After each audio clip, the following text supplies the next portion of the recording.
भगवान कौन है, इसकी व्याख्या पराशर मुनि ने अपने एक श्लोक द्वारा बताने की कोशिश की है। ये श्लोक इस प्रकार है। ऐश्वर्यस्य समग्रस्य वीर्यस्य यशस्रिया ज्ञान वैराग्य एचव षड भाग इति घना। यानी कि भगवान के 6 गुणों का गुणगान किया है। ये 6 गुण इस प्रकार है। सबसे पहला ऐश्वर्य से, तीनों लोक में भगवान के इतना ऐश्वर्यशाली धनी कोई है नहीं, क्योंकि धन की जो देवता है महालक्ष्मी देवी, वो क्षीर सागर में भगवान के चरणों की सेवा करती है। दूसरा गुण आया है समग्र से बलवान। भगवान के इतना बलशाली तीनों लोक में कोई है नहीं।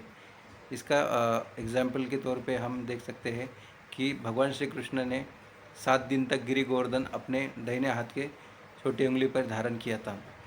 तो अगर कोई बोलता है कि मैं भगवान हूँ, तो उससे बोलना तू गिरि गोवर्धन जैसा कोई पर्वत अपनी उंगली पर उठा। अगर ये भी नहीं पॉसिबल तो कोई टेबल 7 दिन तक उठा। अगर ये भी नहीं पॉसिबल, खाली कुछ मत उठा, 7 दिन तक अपना हाथ सिर्फ ऐसा ऊपर कर, तो देखना किसी को पॉसिबल नहीं। यानी कि ये सिर्फ भगवान के सिवा ये कोई कर सकता नहीं। तीसरा आता है प्रसिद्धि। भगवान के प्रसिद्धि हर प्रकार से है। गोकुल में भी उनकी नटखट लीला से वो प्रसन्न है। और दूसरा, लड़ाई में बहुत टाइम वो अपना रणांगन छोड़ के भाग गए थे, तो उन्हें रणछोड़ कहा जाता है। चौथा गुण आता है सौंदर्य। भगवान की तरह सौंदर्यशाली तीनों लोक में कोई है नहीं। सौंदर्य प्रेम की जो देवता है मदन, वो भगवान को देखकर घायल हो जाते हैं। पांचवा आता है ज्ञान। भगवान के इतना ज्ञान तीनों लोक में किसी के पास है ही नहीं, और ये ज्ञान उन्होंने भगवद गीता के जरिए हम तक पहुंचाया है। छठवा आता है वैराग्य।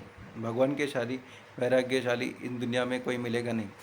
इसका एग्जाम्पल हमें देखने को मिलेगा कि महाभारत में सबसे प्रभावशाली शक्तिशाली होकर भी भगवान अर्जुन का रथ एक सारथी बोलकर चला रहे हैं।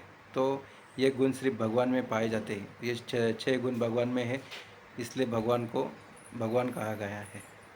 ऐसे